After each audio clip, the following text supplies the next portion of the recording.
नमस्कार। मध्य प्रदेश के अगले विधानसभा चुनाव में अभी 3 साल का वक्त है, लेकिन क्या वजह है कि विधायकों ने अपने क्षेत्रों के दौरे, कई इलाकों में विधायकों ने अपने क्षेत्र के दौरे अचानक बढ़ा दिए हैं। कहीं ये 28 सीटों पर हुए उपचुनाव का नतीजा तो नहीं है। मिसाल के तौर पर यहाँ 3 विधायकों का जिक्र कर रही हूँ। पहले विधायक भोजपुर विधानसभा सीट से बीजेपी के विधायक सुरेंद्र पटवा, जो इन दिनों क्षेत्र में ही लंबा वक्त दे रहे हैं और हाथ के हाथ आम लोगों की समस्याएं अपने इलाके की निपटा रहे हैं। दूसरे विधायक राऊ सीट से जीतू पटवारी, कांग्रेस के पूर्व मंत्री, कांग्रेस के ही विधायक। हालांकि उनके रूटीन में शामिल है कि वो साइकिल से इंदौर से राऊ तक जाते हैं, अपने क्षेत्र में रोज पहुंचते हैं, लेकिन उन्होंने भी इन दिनों फेरी बढ़ा दी है। और तीसरे विधायक हैं बुरहानपुर से चर्चित निर्दलीय विधायक सुरेंद्र सिंह शेरा। 2018 से ही ये चर्चित हैं और फिलहाल चर्चा का विषय ये है कि उन्होंने बुरहानपुर सीट में निर्दलीय होते हुए भी बूथ लेवल तक का नेटवर्क तैयार कर लिया है और इसके अलावा मोबाइल नेटवर्क एक इस तरह का तैयार किया है जिसमें उनके इलाके का जो आम वोटर है वो अपनी बात सीधे अपने जनप्रतिनिधि तक पहुंचा सकता है। सवाल ये है कि क्या ये 28 सीटों पर हुई जीत हार का असर है, क्योंकि हुआ भी यही कि कई दिग्गज चुनाव हार गए थे और कई वो नेता जिनके लिए पार्टी ये मानकर चल रही थी कि वो उम्मीद पर खरे नहीं उतरेंगे, वो बम्पर सीटों से चुनाव जीत गए। क्या इसीलिए टेंशन में है विधायक? तो आज इसी मुद्दे पर करेंगे चर्चा। हमारे साथ जुड़ेगी खास पैनल। पहले आप ये रिपोर्ट देखिए।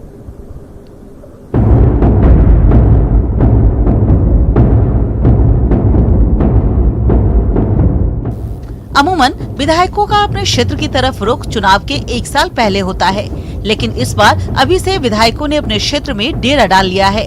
कहीं वोटर से संपर्क, कहीं विकास का रोड मैप और कहीं लंबे समय से लंबित विकास कार्यों की अफसरों से फीडबैक। उपचुनाव के नतीजों ने बीजेपी विधायक और निर्दलीय विधायकों की भी टेंशन बढ़ा दी है। बीजेपी विधायक और पूर्व मंत्री सुरेंद्र पटवा का लंबे समय इन दिनों भोजपुर सीट पर अफसरों के साथ क्षेत्र के लटके मामलों को हल करने में निकल रहा है। भारतीय जनता पार्टी के सभी विधायकगण हमेशा तटस्थ होकर जनता की सेवा करते रहते हैं। आज आवश्यकता इस बात की कि पिछले 15 महीने में कांग्रेस की सरकार ने एक प्रकार से जनता के कल्याण के लिए, जनता की जनहित योजनाओं के लिए कोई काम नहीं किया। तो आज आवश्यकता सबसे ज़्यादा जरूरी हमारी जनता के बीच में रहकर जनता की सेवा करना है। कांग्रेस विधायक जीतू पटवारी के पास यूं कांग्रेस संगठन की भी जवाबदारी है, लेकिन इन सब के बीच भी वो विधानसभा क्षेत्र पर पूरा फोकस बनाए हुए हैं। जिस दिन हो जाता है उसके दूसरे दिन से ही चालू हो जाती है। मैं मानता हूं कि हमेशा हर राजनीतिक दल के कार्यकर्ता को, नेता को, उसके संगठन की कार्यशैली को और चुनाव लड़ने वाले को ये प्रक्रिया को आत्मसात करना चाहिए। मैं मानता हूं कि हर व्यक्ति को और संगठन को चुनाव की तैयारियां करनी चाहिए। कांग्रेस भी करे। हाँ, बिल्कुल 100% करना ही पड़ेगी और करना चाहिए। जनता की अपेक्षाओं पर खरा होना। निर्दलीय विधायक सुरेंद्र सिंह शेरा तो बीजेपी कांग्रेस से भी 2 कदम आगे हैं। उन्होंने अपने बूते इलाके में अपनी पकड़ मजबूत करने बूथ स्तर तक की टीम तैयार कर ली है और ऐसा मोबाइल नेटवर्क तैयार किया है जिससे सीधे वो वोटर के संपर्क में रहें। वो जरूरी है भैया। अगर हमारा होमवर्क स्ट्रांग रहेगा तो हम परीक्षा में पास होना इजी रहता है। और हमारा सतत हम वोटर से मिलना चालू है और भी एक बूथ पे हम लोग 10-10 यूथ की बॉडी बना के साथी कार्ड बना रहे हैं और हमारे ऐसे 365 बूथों पे हमारे कम से कम 4000 के करीब महिला और यूथ और कार्यकर्ता रहेंगे और जो चुनाव में मेरा सहयोग करेंगे। साथ ही 3 साल में उनका मीटिंग लूंगा, उनके साथ संबंध और मजबूत करूंगा और गहरे करूंगा और उनकी समस्याओं का समाधान भी करते रहूंगा लगे हाथ, जिससे कि 3 साल उनको कोई तकलीफ नहीं आए। क्या 28 सीटों पर हुए उपचुनाव के नतीजों का असर है ये? क्या जनप्रतिनिधियों को समझ आ रहा है कि जनता अब जवाबदेही चाहती है और पूरे 5 साल की जनप्रतिनिधि की इलाके में मुंह दिखाई भी? भोपाल में अनुराग श्रीवास्तव के साथ bureau report, news 18 Madhya Pradesh, Chhattisgarh.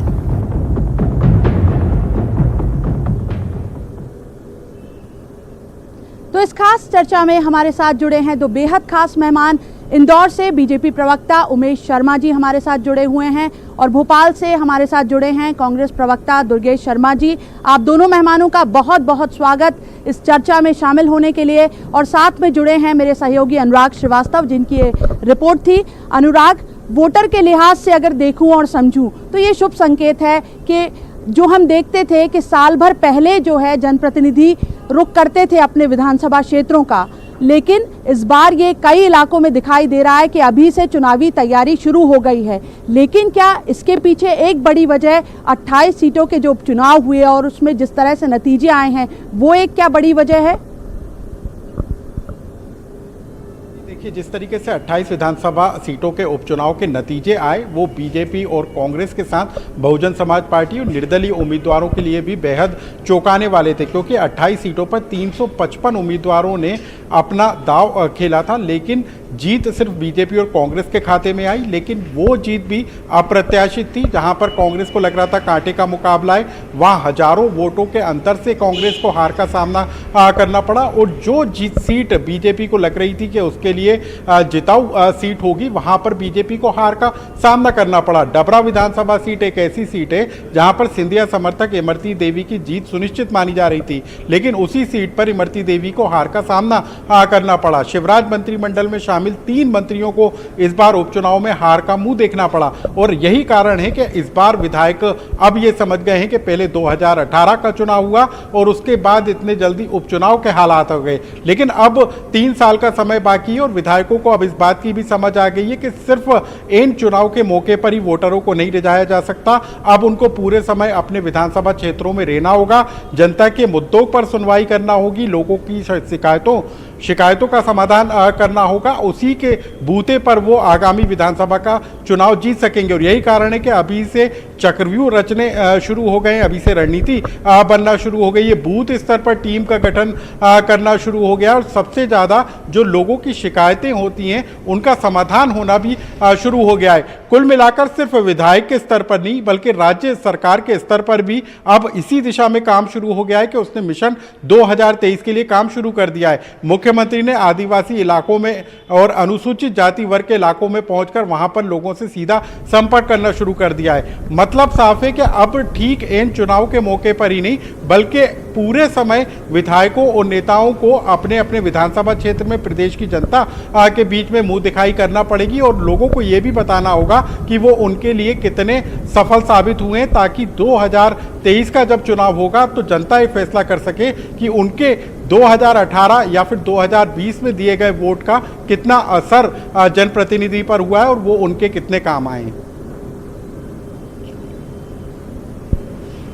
बिल्कुल, हमारे साथ बीजेपी प्रवक्ता उमेश शर्मा जी जुड़े हुए हैं। उमेश जी, सांवेर के चुनाव में आपकी बहुत अहम भूमिका रही, बहुत सक्रियता से आप लगे रहे, तो इसलिए बेहतर समझ रहे होंगे आप कि जनता किस वक्त जनप्रतिनिधियों की मौजूदगी चाहती है। और बीजेपी ने 28 सीटों के उपचुनाव के नतीजों के ठीक बाद ही ट्रेनिंग सेशन भी शुरू कर दिया था, प्रशिक्षण सत्र शुरू कर दिए, आगे बढ़ने जा रहे हैं वो। लेकिन उससे इतर बात करें कि केवल जो विधायकों की सक्रियता बढ़ी है, क्या जनप्रतिनिधियों को ये महसूस हो रहा है कि अगर मुंह दिखाई नहीं की तो फिर 2023 में जनता भी आईना दिखा देगी?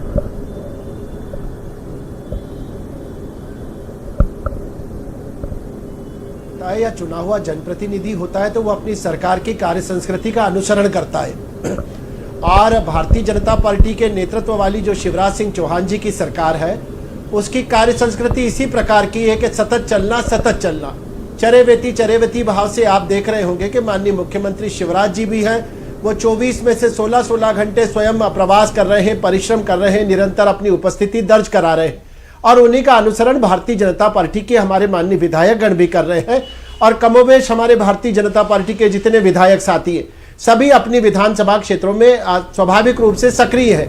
और ये कोई पहली बार हो रहा है ऐसा नहीं है, ये भारतीय जनता पार्टी की अपनी जो कार्य पद्धति है, उस कार्य पद्धति में जिस प्रकार से कार्यकर्ता का निर्माण होता है, चाहे वह जनप्रतिनिधि हो या संगठन का कार्यकर्ता हो, उसको सौंपे गए दायित्व के अंदर अधिकतम समय प्रदान करना होता है। तो आप देखेंगे कि भारतीय जनता पार्टी के जितने विधायक साथी हैं, वो सभी अपनी विधानसभा क्षेत्रों में निरंतर लगे रहते हैं।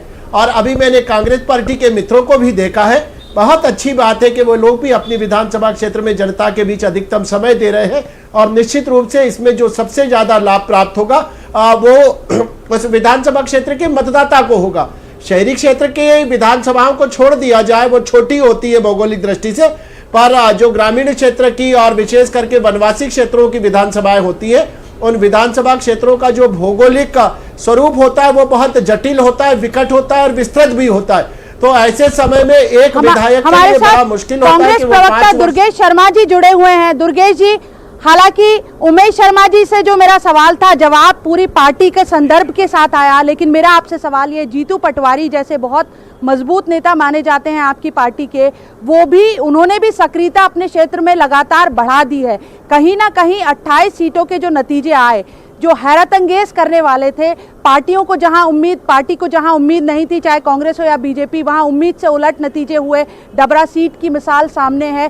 तो ऐसे में क्या यही वजह है कि अचानक कई इलाकों में विधायक सक्रिय हो गए हैं 2023 के लिए अभी से?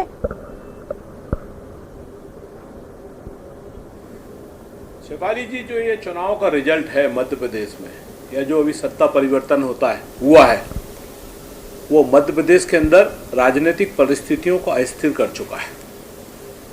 तो कोई कुछ भी कहे, पर मेरा यह दावा है कि मध्य प्रदेश के अंदर कभी भी पूर्ण चुनाव हो सकते हैं।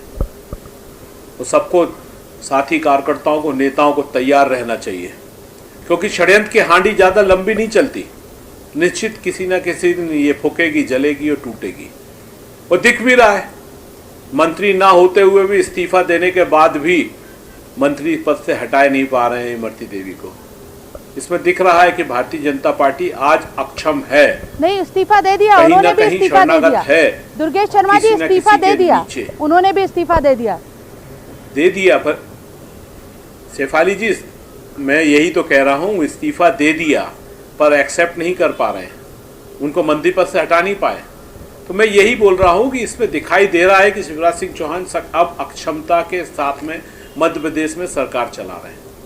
और इनके आंतरिक कलह जो इनके कार्यालय के अंदर या इनकी जो विस्फोट इनकी पार्टी के अंदर है, वो अभी सामने नहीं आया। ठहरिए कुछ दिन, सब सड़कों पे दिखाई देगा। और मध्य प्रदेश के अंदर बहुत जल्दी आप देखेंगे कि मध्यावधि चुनाव होंगे, मध्य प्रदेश में फिर से चुनाव होंगे, पूर्ण चुनाव होंगे। तैयार रहना चाहिए सबको। पक्ष विपक्ष दोनों मैदान में है। जनता की सेवा करेगा, जनता के लिए यदि संपर्क में आएगा तो जनता का हित होगा, इसमें कोई दो मत नहीं है। बीजेपी प्रवक्ता उमेश शर्मा जी हमारे साथ जुड़े हैं। उमेश जी, आप दुर्गेश जी को सुन रहे होंगे। हमने तो बात शुरू की थी 2023 की, लेकिन दुर्गेश जी चर्चा को जिस और ले जा रहे हैं और जो बता रहे हैं कि ये तैयारी असल में इसलिए है कि कांग्रेस ये मान के चल रही है कि मध्यावधि कभी भी हो सकते हैं।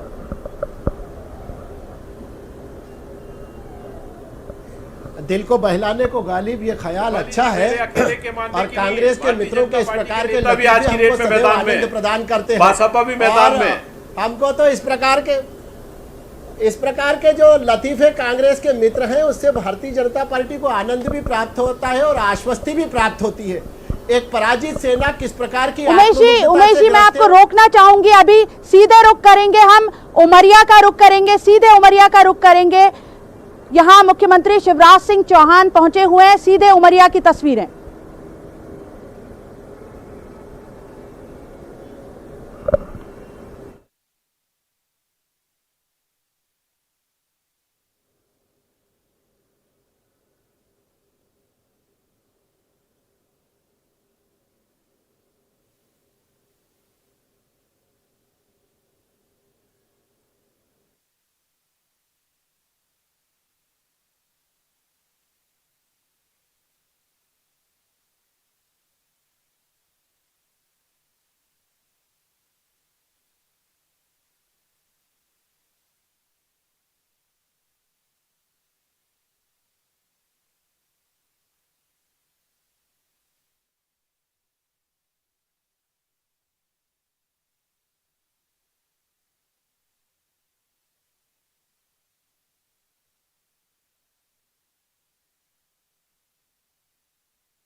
तो उमरिया मुख्यमंत्री शिवराज सिंह चौहान पहुंचे हुए हैं।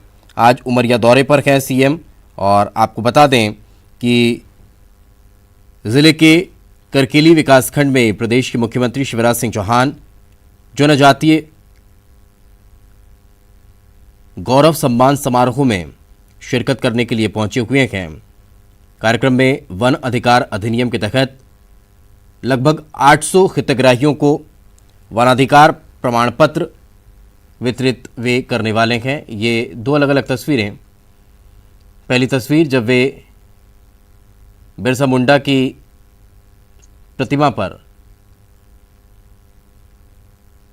माल्यार्पण करने पहुंचे, पुष्प अर्पित किए।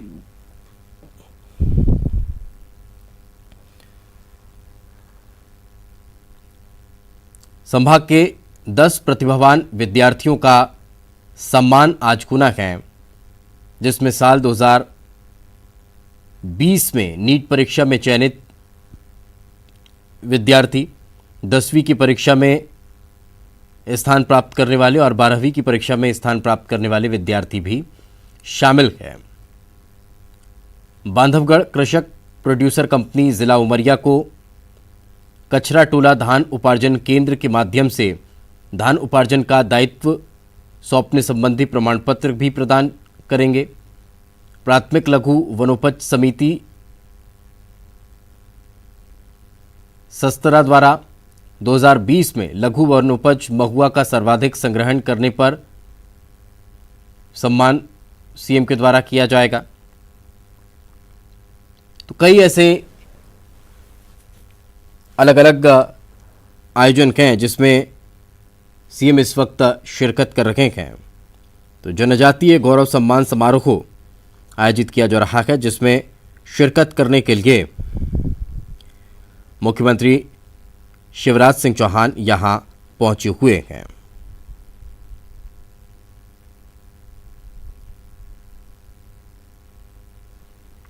तो ये सीधी तस्वीरें हम आप तक पहुंचा रखे हैं। मुख्यमंत्री शिवराज सिंह चौहान इस कार्यक्रम में शिरकत करने के लिए पहुंचे हुए हैं।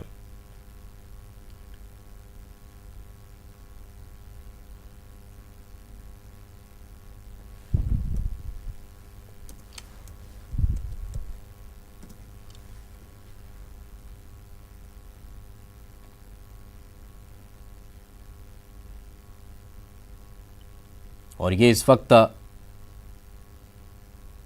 सीधी तस्वीरें आप देख पा रहे हैं।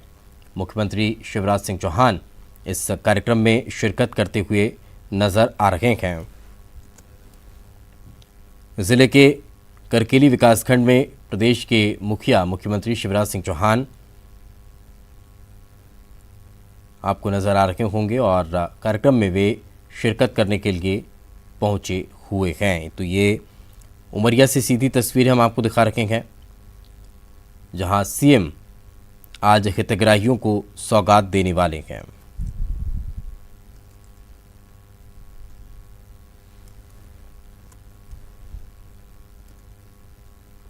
और ये उस वक्त की तस्वीरें जब भूमि पूजन मुख्यमंत्री शिवराज सिंह चौहान के द्वारा किया गया। ये उस वक्त की तस्वीरें हम आप तक पहुंचा रखे हैं। आपको बता दें, कई कार्यों की सौगात आज यहां पर क्षेत्र की जनता को सीएम देते हुए नजर आ रहे हैं।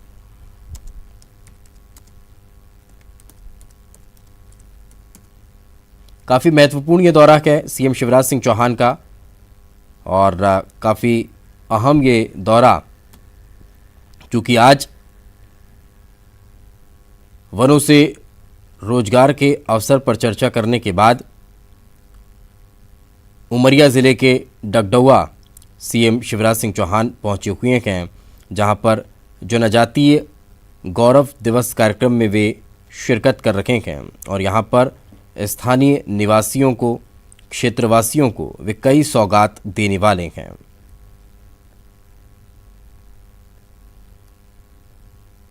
तो वनाधिकार पट्टे का भी वितरण आज यहां पर सीएम के द्वारा किया जाना है। 800 हितग्राहियों को वनाधिकार पट्टा वितरित किया जाएगा। इसके अलावा कई और सौगातें क्षेत्र की जनता को सीएम के द्वारा दी जाने वाली है।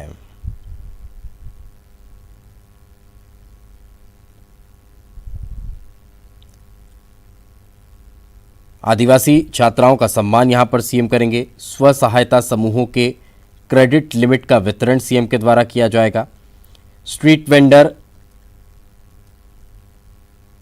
हितग्राहियों को ऋण प्रदाय किया जाएगा। फार्मर प्रोड्यूसर ऑर्गेनाइजेशन को धान उपार्जन का दायित्व सौंपने का काम आज यहां पर होगा। वन समितियों का सम्मान सीएम आज करने वाले हैं। कन्या पूजन कार्यक्रम तथा भोजन व्यवस्था आदि के संबंध में भी जो बातें हुई थी वो भी सीएम यहां पर आज देखने वाले हैं। सभी सम्मानित सांसद, राज्यसभा सांसद, शहडोल संसदीय क्षेत्र, सभी सम्मानित विधायक, आप सभी से अनुरोध है करें।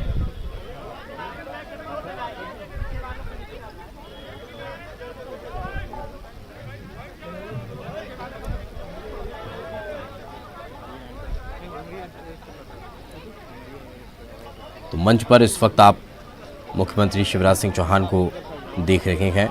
सीएम इस वक्त मंच पर मौजूद हैं और कार्यक्रम की विधिवत शुरुआत हो चुकी है।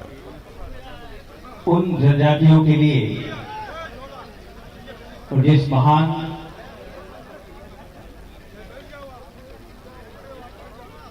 शख्सियत की याद में हम यहाँ पर हैं, जिन्होंने हमें संदेश दिया कि कम उम्र होने के बावजूद भी पूरी दुनिया में उन्होंने जनजातीय सम्मान को बढ़ावा दिया है।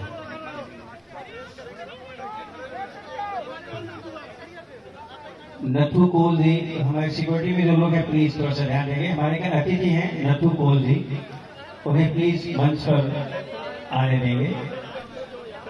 सम्मानित नथु कोल जी।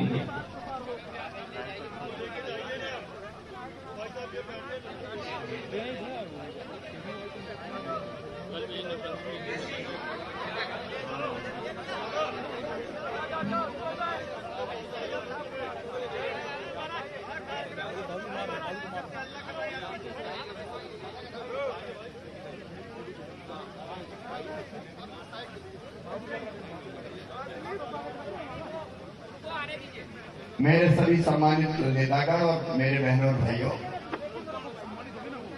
एक तो मेरी सबसे अपील है कि इसलिए सबने कोरोना से बचने के लिए मास्क लगा रखें, वो मास्क जरूर लगा के रखें। और एक फैसला हमने किया कि जब तक कोरोना रहेगा तब तक माल्यार्पण का कार्यक्रम नहीं करेंगे, क्योंकि उससे भी कोरोना फैलने का खतरा रहता है और प्रदेश में भी एक आदर्श उपस्थित करना चाहिए। इसलिए तय किया कि माल्यार्पण करनी होगा, लेकिन पगड़ी का इसलिए होगा कि पगड़ी जनता का सम्मान है और उस सम्मान को सिर पर धारण करके और जनता की सेवा करने का व्रत हमारा है, संकल्प हमारा है। इसलिए माल्यार्पण पगड़ी वाला कार्यक्रम जरूर कर लें, क्योंकि वो जनता की तरफ से जनता का सम्मान कर दे।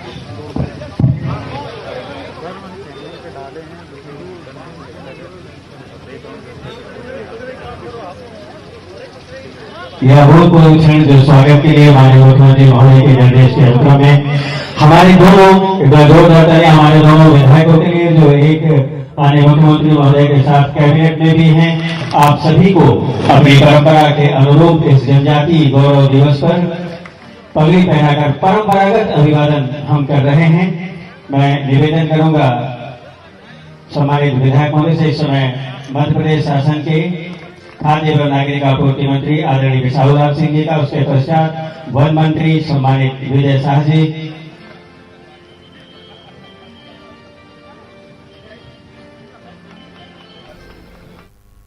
और चलिए फिलहाल वक्त एक छोटे से ब्रेक का है। ब्रेक के बाद जल्द हाजिर होंगे।